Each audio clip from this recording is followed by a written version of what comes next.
Hello and welcome to Women of Influence podcast. Hi, I'm Jaylen with the J Group Real Estate Team. The Great American Speak Off. One of my favorites.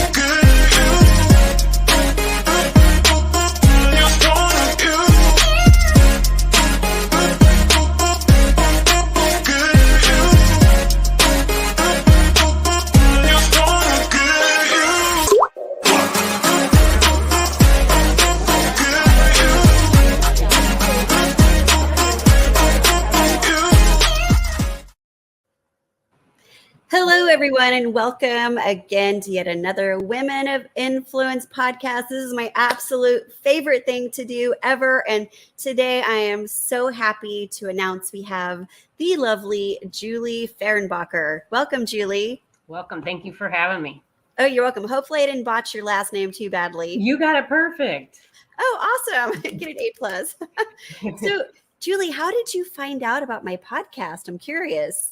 So I took a big leap of faith and drove down to Fort Lauderdale, Florida, to the Christian in Action trade show.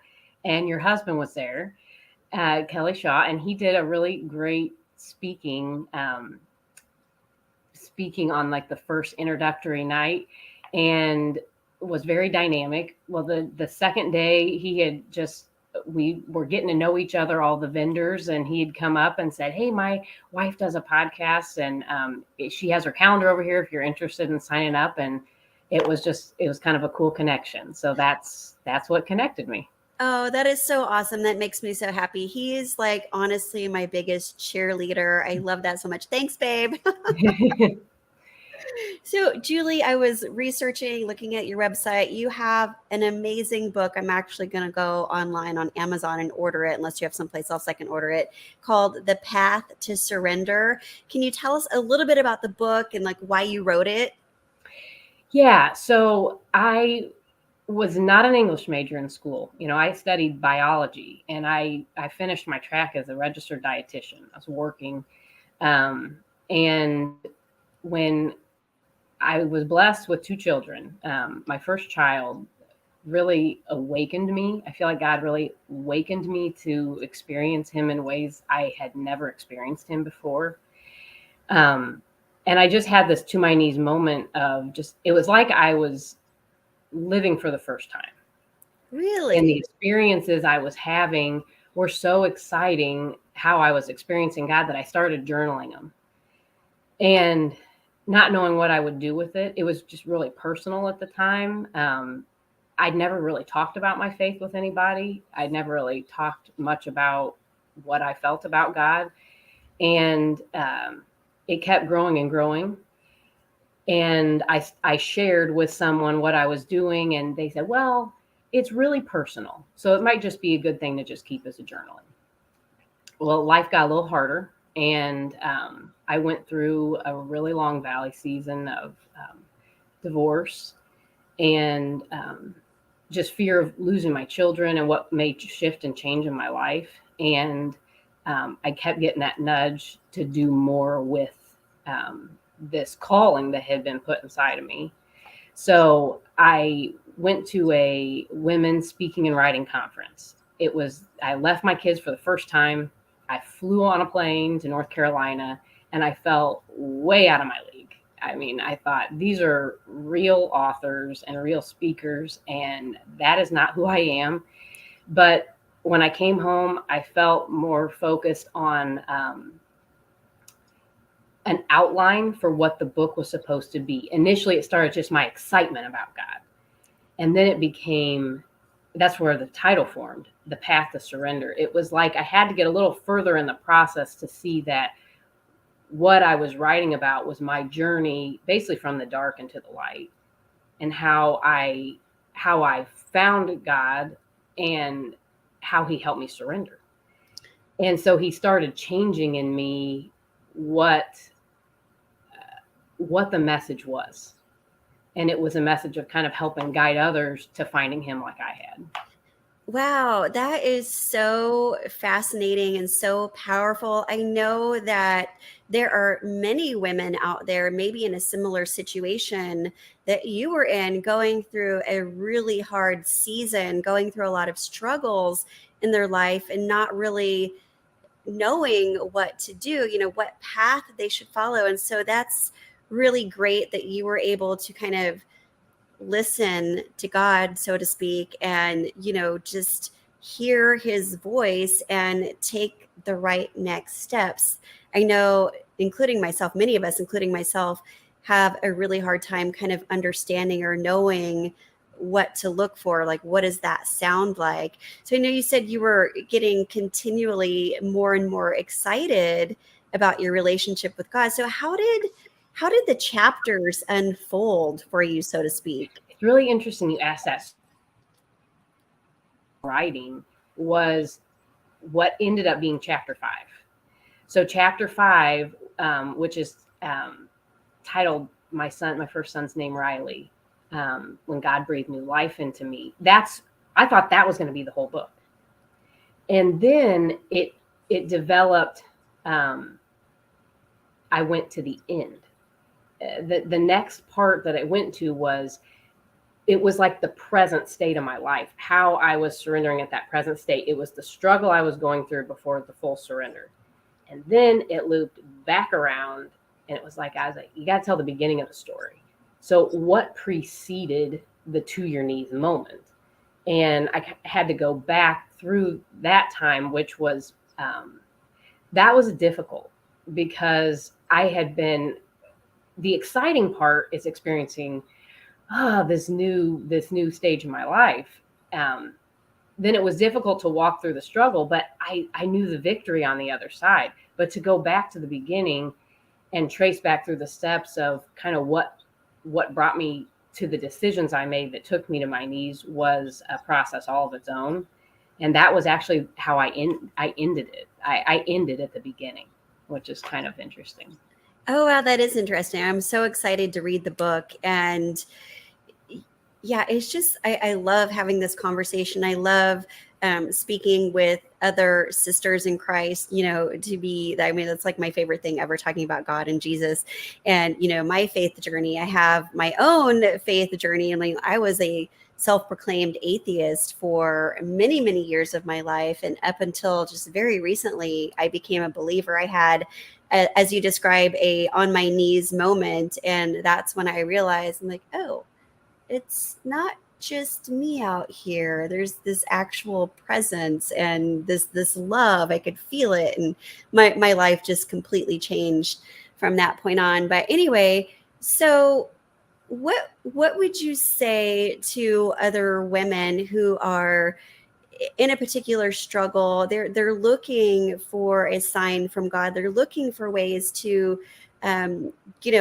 follow the path and kind of know which way to go. Do you have any sort of like clues, or what did that look like for you? Any suggestions that you can offer? I do. And what's neat about you asking that is, I started, this Sunday will be the third devotion that I started. I have where you can subscribe through the website to get a devotion. And this coming Sundays is going to be on humility. And I reference back to that moment where I went to my knees, and what changed everything for me was, I dabbled in trying to talk to God. Sometimes you figure out, how do I talk to him? Like, what does that even look like? I didn't really grow up. We prayed before meals. We prayed before bed. I didn't necessarily have a talk through him through the day, through basic things. But what really changed was when I went to my knees. I was in a position of feeling desperate for change and hopeless to make the change on my own. And I remember being on my knees, and instead of asking for specific things, I just said, help me, show me the next step. And I think I was in a humbler place than I'd been before, where I wasn't necessarily putting my needs and my wants first. It was just, I don't care what you want me to do. Get me out of this position that I'm in, and I'll do it your way. And then it was kind of like this door opener. It's like, all right, I can work with that. And I was in a place of more, my ears were open and my eyes were open for about anything he would send my way. And I think my heart and my attitude was in a place of receiving it differently and just looking for the solution I wanted. It was the solution that was being provided. Got it. So it sounds to me like it's really has a lot to do with just being still and being present with your thoughts and your prayers with God, and also allowing yourself to be vulnerable, to put yourself in the position where you're down on your knees, so to speak, and being vulnerable to God and asking for help, right? That a lot of people just, they aren't good at doing that. It's hard because I would call myself a former control person. It still creeps up. Very organized, having a list, wanting to check it off, and feeling in control. So letting that go and just saying, okay, I'll do your plan was really difficult. It really was. It was a process of that I had not done before because control felt comfortable. Yes. So how have things changed for you now that you've completely surrendered? Well, what I've realized is how much I have to continue to surrender. It's been humbling because I feel like, I'm like, yeah, I know how to surrender. Like I know the answer. And I've had to revisit my book through a couple more valley seasons since I wrote it. And the first one after I wrote it, I remember starting to doubt God again. I thought, I've given up so much for this walk, and I believe you believed in me enough to write about it, and like I'm trying to guide others the way you guided me, and I'm in the valley again, and I doubted his goodness until I made it through the valley again, and I realized that it's just this constant ebb and flow of valleys and mountaintop views. And I kind of thought, well, I went through the valley and I'm at the mountain now. That's just where I'm going to stay. And that's not what this life is. There's the mountaintop lasts about this long. Right. And then you head into another valley season. And so it's kind of about just strengthening up your faith as you head into the next valley. So the next time you don't doubt him as much, you may say, all right, what are we going to do this? And it's something that has to continuously happen and keep happening. And so I'm getting better at surrendering. I think the first surrender felt so exciting. And now I'm just getting better. I'm surrendering to surrendering. Yeah, I love that. I need to be better myself about surrendering. So I think I tend to hold on to what you were talking about earlier, having that power and having that control over everything. Not necessarily that I'm a control freak, but I don't always want to let go of that need to control things. I'm like, okay, God, like, here, I'll hand it over to you. You've got this. I don't need to hold on to it because I know you've got it, right? Yeah, I'm in good hands, obviously. Right. So, yeah, I think it was very freeing for me when I used to hold tight to what I was doing that day. Then it was like if one thing went off, I kind of fall apart. Like, well, today was just a waste.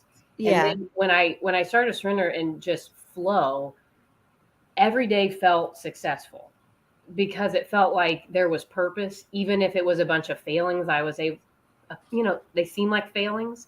I could see purpose in each of them, and then I could just flow. And no matter what happened, I was able to see something beneficial out of it, I guess. And it really was freeing. I felt like a huge weight off me, and it felt too good to keep to myself. I think that's a huge motivation for the book was, gosh, I feel like this is like the secret to a peaceful life is this surrender. Like I got to share it with other people because it completely transformed me. I love that so much. Speaking of your book, I want to read something at the very beginning on your website. I think this is so powerful.